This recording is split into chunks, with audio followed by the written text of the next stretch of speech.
Então, diverticulite, agora um assunto muito importante também na gastro, que você provavelmente conhece alguém, talvez sua avó, sua mãe até, pode ter tido diverticulite.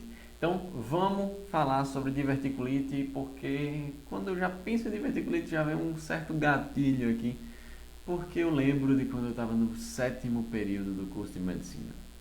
Quando eu estava no sétimo período do curso de medicina, até me enrolei aqui de tão forte que é essa memória.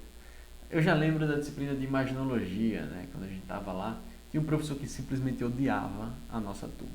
Odiava mesmo, odiava a nossa sala, como nunca odiou tanto outra. Ele odiava porque a gente não tinha se conectado muito com ele, não tinha se conectado muito com a metodologia dele, e aí ele acabou ficando chateado com isso e botou para lascar na prova. Na prova de diverticulite, inclusive, de achados da imagem de diverticulite. Foi chuva. Choveu zero para tudo que era lado. Choveu, zero não, né? Choveu nota baixa para tudo que era canto. Então vamos lá, já falei, já desabafei aqui, a gente pode agora falar sobre diverticulite propriamente dito, para que isso não chegue a acontecer com você ou com a sua turma, né? Então aprende para passar para eles. E antes da gente iniciar, eu preciso falar sobre conceitos básicos. Tem alguns preconceitos que todo mundo chega já pensando nessas coisas, já pensando nesses conceitos, achando que sabe, que aí quando chega na aula não sabe. E aí acaba se enrolando, porque pensava uma coisa e aí não é, e aí não sabe no que pensar. E aí é isso que eu quero esclarecer agora. Eu quero que você entre nessa aula com a mente aberta para aprender isso do zero. Esquece seus preconceitos. Vamos lá. Começando pela parte de divertículo. O que é esse divertículo que a gente tanto fala? Divertículo nada mais é do que alguns saquinhos que eles se originam ali na luz do intestino, tá bom? Principalmente ali no colo sigmoide, tá? Mas pode acontecer em todo o intestino. O divertículo, ele não é doença. Ah, eu tenho um divertículo, eu estou doente. Não, não é doença. Divertículo não é doença. Divertículos são saquinhos que a gente pode encontrar no intestino. Pode ser tanto congênito como adquirido. Tá? Ao longo da vida pode acabar desenvolvendo. Mas o que você precisa entender é que ter divertículo não é doença. Tá bom? Ah, mas diverticulose eu tenho certeza que é doença. Não, também não. Também não. Não é doença. Diverticulose não é doença. Mas o que é diverticulose? Tem muitos divertículos. É ter vários divertículos, como falei, principalmente no colo sigmoide. Então, diverticulose também não é doença. Ah, mas agora doença diverticular dos cólons é doença. O nome é doença, né? É como se eu dissesse que meu nome é Gabriel. Não é, meu nome é Lucas. Tá? Então, doença diverticular dos cólons é doença. É doença. Show! Agora sim, uma doença. Doença diverticular dos colos. É uma doença, inclusive, muito prevalente, tá? Em mulheres, principalmente aí acima dos 50 anos, tá bom? Então, na doença diverticular, o que, que a gente vai encontrar? Vai ser uma doença que tem fatores tanto genéticos como ambientais, tá? Então, a pessoa que tem uma dieta pobre em fibras, né, pode acabar desenvolvendo essa doença. E também algumas doenças genéticas que acabam alterando o metabolismo do colágeno podem acabar resultando nessa doença. Então, por exemplo, uma síndrome de Ehlers-Danlos, uma síndrome de Marfan também pode estar favorecendo o desenvolvimento dessa doença no paciente. E finalmente, o assunto da aula, diverticulite. Diverticulite, quando a gente pensa it, divertículo, show. Então, it, inflamação, divertículo no divertículo. Então, é um processo inflamatório no divertículo. Beleza. Então, a gente tem divertículo, iniciou um processo inflamatório. Por quê? Não sei. Mas pode ser, por exemplo, uma obstrução por um fecalito. Lembra que a gente falou na aula de apendicite que o fecalito, né, uma pedrinha ali de fezes endurecidas, poderia ir acabar lá no apêndice, obstruir, impedindo a drenagem? Pronto, pode acontecer a mesma coisa nos divertículos. É um saquinho, chega um fecalito e acaba obstruindo ali aquele divertículo. Então, olha essa imagem aí, analisa bem direitinho. Nessa imagem a gente tem o cólon, certo? E a gente tem a presença de alguns divertículos. Se tem vários divertículos, a gente pode dizer que é uma diverticulose? Pode. Pelo conceito, sim.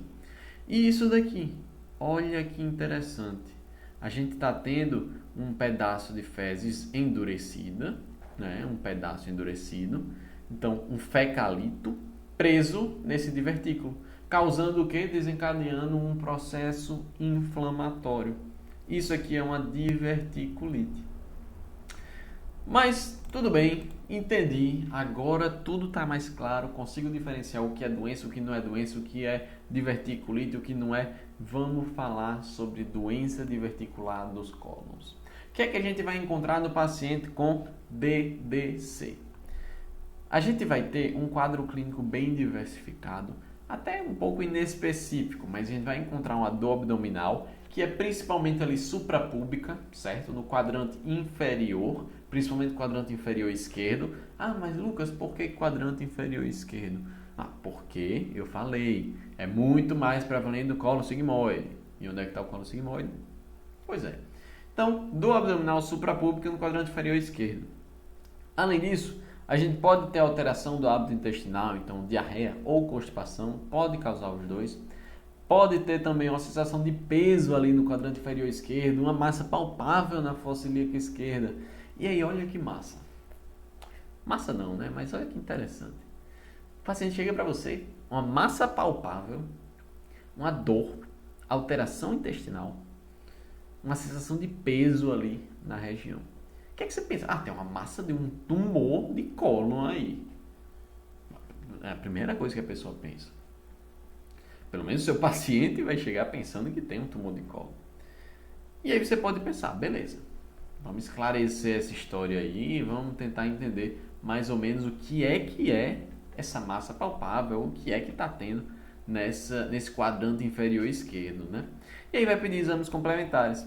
Você vai pedir, principalmente para fazer diagnóstico diferencial, pode ser uma colonoscopia ou um enema baritado. Só que colonoscopia, enema baritado são exames que devem ser feitos na doença diverticular dos cólons. Se for uma diverticulite, não pode fazer de jeito nenhum. Por quê?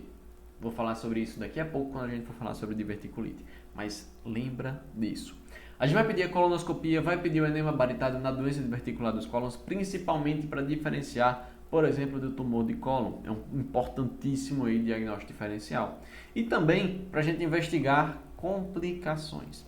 Quais são as complicações? Uma delas é a que a gente já falou bastante, inclusive é o nome dessa aula, diverticulite aguda. A diverticulite aguda é uma complicação da doença diverticular dos cólons. Outra complicação muito presente, hemorragia. Hemorragia é 15% dos casos.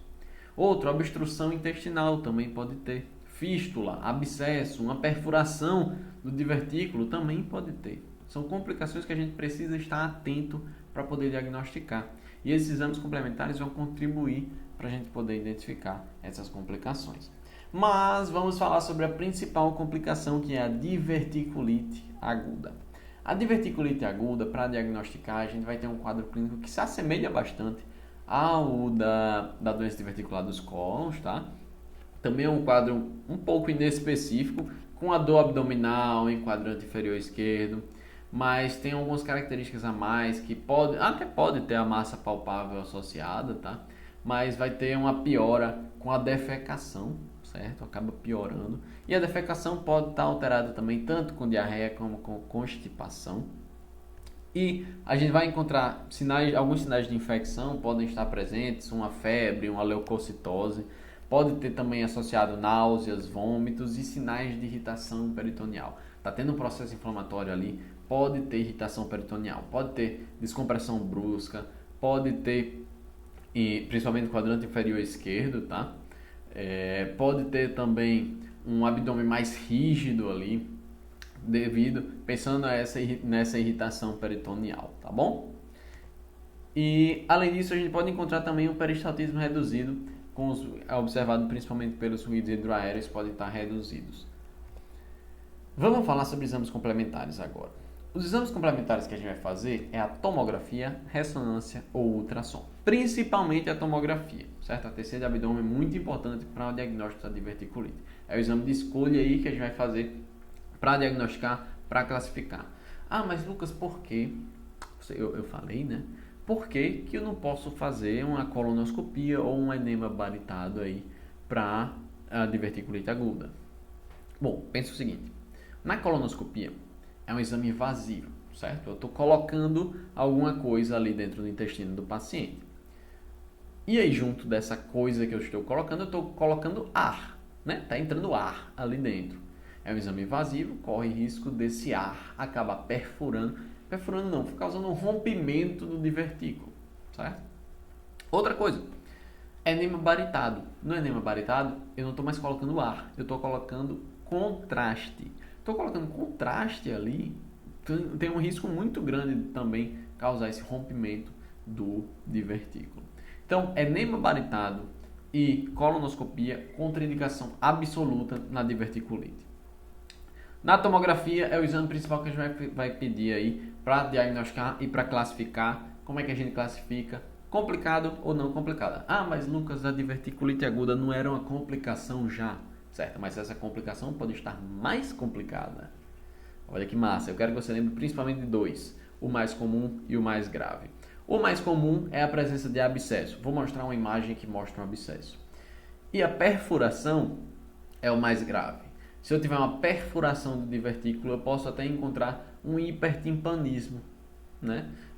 Tá saindo, quando eu perfurei, saiu ar, então a gente vai ter um hipertimpanismo, mesmo que discreto, porque o divertículo é pequenininho, mas a gente pode observar esse hipertimpanismo. Dentre outras complicações, como obstrução, até fístulas pode ter também. Então, essa é a imagem aí da tomografia que a gente vai encontrar dos divertículos que a gente vai observar, certo? Aqui a gente não consegue observar um processo inflamatório, mas a gente percebe aqui múltiplos divertículos. Deixa eu ativar aqui o laser. Você está vendo aqui até o mouse apontando para um divertículo. A gente está vendo muitos divertículos aqui, esse é o sigmoide, tá? Alguns têm ar dentro, né? Que são essas bolinhas pretas. E algumas outras têm um material mais hiperdenso, né? Que é a bolinha branca ou cinza, tá bom? Então, aqui a gente tem divertículos, mas não tem processo inflamatório. Mas olha esse daqui, olha a diferença. Nesse paciente, nessa imagem, né, a gente vai ter um abscesso aqui apontado pela seta vermelha, tá bom? Então, no quadrante inferior esquerdo, isso daí, tá? A gente também vai ter, perto aí do abscesso, um espessamento da parede intestinal, vou até botar maior para você conseguir ver. E também você vai ver uma infiltração da gordura pericolônica, certo? Que está apontada aí pela seta amarela. Está bem aqui a gordura pericolônica. Pericolônica, você dá para entender, é o que está ao lado, né, próximo ao cólon. E também a gente percebe múltiplas áreas, né, várias e várias áreas de ar fora da luz intestinal. Beleza? Então essa é a imagem típica aí da diverticulite. Vamos lá para o nosso backup. No backup, a gente precisa lembrar aqui principalmente a diferença entre doença diverticular dos cólons e diverticulite aguda, mas também não esquece aqueles conceitos básicos, o que é um divertículo e o que é diverticulose. Não são doenças, mas aqui a gente tem as duas doenças que a gente mencionou, doença diverticular dos cólons e diverticulite aguda, sendo a diverticulite uma complicação da doença diverticular dos cólons, tá bom?